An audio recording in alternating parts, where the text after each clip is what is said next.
नमस्कार दोस्तों, इस वीडियो लेक्चर पे आपका स्वागत है। इस वीडियो लेक्चर में हम एक प्रॉब्लम्स करेंगे और इस प्रॉब्लम्स जो कि सिग्निफिकेंट फिगर से रिलेटेड है। हम जो सिग्निफिकेंस फिगर के रूल के बारे में पढ़ा था पहले, उसके रिलेटेड ये एक क्वेश्चन है। तो देखते हैं इस क्वेश्चन को। The length and the radius of a cylinder measured with a slide calipers. Slide calipers instrument में हम एक सिलेंडर है जिसकी लेंथ और उसकी रेडियस दोनों फिजिकल क्वांटिटीज, एक रेडियस है और एक लेंथ है, दोनों फिजिकल क्वांटिटीज को हमने मेजर किया है। तो मेजर करने के बाद हमको क्या मिला है, उसकी जो लेंथ है उसकी वैल्यू हमको मिला है 4.54 सेंटीमीटर और जो रेडियस है उसकी रेडियस हमको कितना मिला है 1.75 सेंटीमीटर।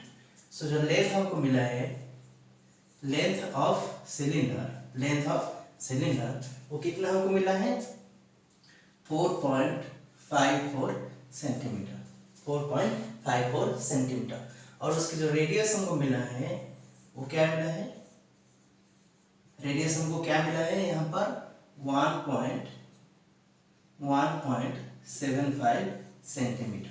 ये दोनों क्वांटिटी, ये एक फिजिकल क्वांटिटीज है लेंथ और रेडियस भी एक फिजिकल क्वांटिटीज है।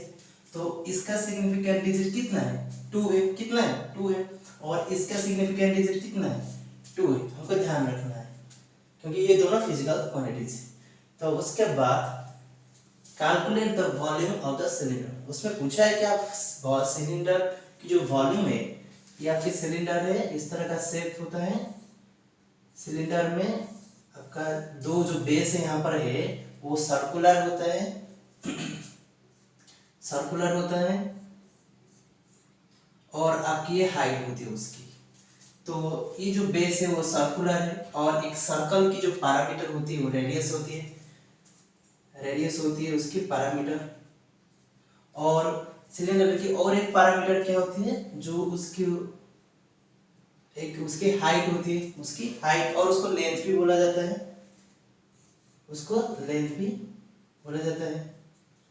तो इसकी जो वॉल्यूम होता है, ऑब्वियसली उसकी जो सरफेस एरिया होती है और सरफेस एरिया एक सर्कल होता है और सर्कल की सरफेस एरिया हमको पता है कि पाई आर स्क्वायर होता है और उसकी हाइट होता है एल।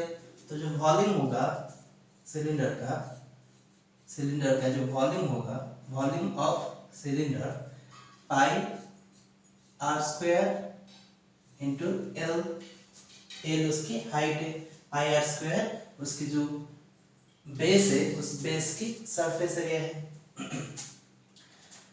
इसका मतलब हम इस क्वांटिटी जो आर स्क्वायर है उसको हम क्या लिख सकते हैं यहाँ पर, पाई एक नंबर है, इरेशनल नंबर है, वो एक फिजिकल क्वांटिटीज नहीं है, उसको आप उसकी सिग्निफिकेंट फिगर का कैलकुलेट मत करिए।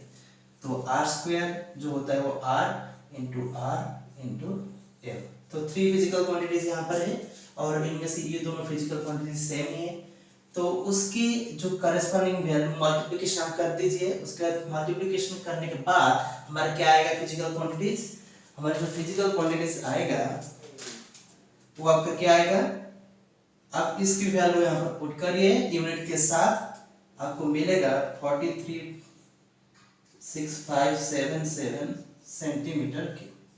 आपको क्या मिलेगा, वॉल्यूम उसकी 43.6577 सेंटीमीटर क्यूब। जब इसकी वैल्यू से आप रेडियस की वैल्यू से आप पुट कर दोगे और लेंथ की वैल्यू यहाँ पर आपने पुट करोगे तो आपको जो क्वांटिटी मिलेगा ये वाला क्वांटिटी। परंतु हमको सिग्निफिकेंट फिगर्स का ध्यान रखना चाहिए। तो सिग्निफिकेंट फिगर्स को अगर हम ध्यान रख के इस चीज को करेंगे तो हमको क्या मिलेगा, जो लास्ट जो हमारा रिजल्ट होगा उसकी सिग्निफिकेंट फिगर्स कितना होना चाहिए, उसकी जो कंस्टिट्यूएंट है यहाँ पर, जो कंस्टिट्यूएंट होगा उसकी जो मिनिमम सिग्निफिकेंट डिजिट होगा या मिनिमम सिग्निफिकेंट फिगर्स होगा वो उसकी सिग्निफिकेंट फिगर्स होना चाहिए। तो इसकी जो मिनिमम है इसका 2 है और इसका 3 सिग्निफिकेंट फिगर्स है और इसका 3 सिग्निफिकेंट फिगर्स है। तो और मिनिमम सिग्निफिकेंट फिगर्स क्या हो गया, उसकी कंस्टिट्यूएंट क्या 3 हो गया। तो इसलिए उस रिजल्ट आएगी वो भी आपका 3 सिग्निफिकेंट फिगर्स तक होना चाहिए। तो इसका मतलब मुझे यहाँ से ये तीनों डिजिट को रखना चाहिए। इस तीनों डिजिट तक रखना चाहिए। तो इसका मतलब मुझे इसको हटाना चाहिए। अगर हम इसको हटाएंगे तो यहाँ पर जो 5 है उसकी पहला वाला डिजिट क्या है 5 है, तो वो 5 के साथ बराबर है, ऑब्वियसली 5 तो है। तो उसकी जो प्रीसीडिंग डिजिट यहाँ पर 6 है तो उसमें वो इवन है, तो वो इवन ही रहेगा। तो अगर ऑड होता तो एक ऐड करके हम उसको इवन कर लेते, तो ये पहले से इवन है तो इवन ही रहेगा। तो ये हमारा जो क्वांटिटीज हम लिखेंगे यहाँ पर 43.6 सेंटीमीटर क्यूब, 43.6 सेंटीमीटर क्यूब।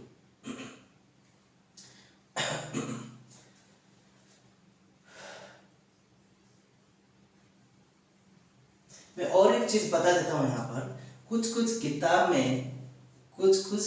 में क्या किया गया है, जब उन्होंने उसको ये जो जब इस नंबर को आप हटाओगे, इस नंबर को आप हटाओगे तो उन्होंने क्या किया है, हटाऊंगा जो कि 5 से बड़ा है तो जो प्रीसीडिंग डिजिट है वो क्या हो जाएगा 8 हो जाएगा। क्या हो जाएगा, ये एक्चुअली आंसर है, परंतु कुछ किताब में ऐसे भी आंसर लिखा जाता है।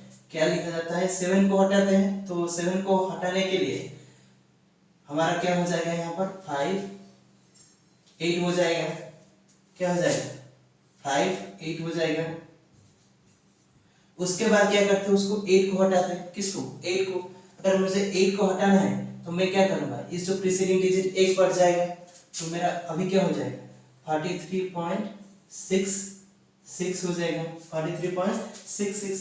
अभी क्या करते हैं वो लोग, उस 6 को हटाने के लिए 6 को हटाना पड़ेगा, तो 6 को अगर हटाऊंगा तो 5 से बड़ा है, तो 5 से अगर बड़ा है तो उसकी प्रीसीडिंग डिजिट क्या हो जाएगा 1 बढ़ जाएगा, 1 बढ़ जाएगा, तो उसकी जो आंसर आ गया 43.7, 43.7। इसका आंसर क्या आ गया 43.7 सेंटीमीटर की। ऐसे भी उसकी राउंडिंग अप किया जाता है, ऐसे भी उसकी राउंडिंग अप किया जाता है। तो आप इसको भी कर सकते हैं, इसको भी लिख सकते हैं और इसको भी लिख सकते हैं, दोनों आप लिख सकते हैं, आपका आंसर सही है। आप यहां से शुरू करिएगा राउंडिंग अप की प्रिंसिपल, यहां तक खत्म हो जाएगा, और अगर इसको आप यहां से शुरू करोगे तो ये आपका आंसर आएगा। तो मेरे हिसाब से जो बेटर होगा, जो बेटर ऑप्शन होगा वो आप यहाँ, अगर आपको दोनों आंसर तो लगभग सही है, अगर आपको पूरी तरह वो उन्होंने पूछा है कि पूरी एक्यूरेटली, बहुत एक्यूरेटली क्या होगा, तो आप क्या करोगे, यहाँ से राउंडिंग अप शुरू कीजिएगा, जैसे इस प्रोसेस में मैंने किया है। तो ये 43.7 सेंटीमीटर क्यूब आया। तो ये हो गया हमारा क्वेश्चन का आंसर। तो इतने में इस वीडियो लेक्चर खत्म होता है। Thank you for watching.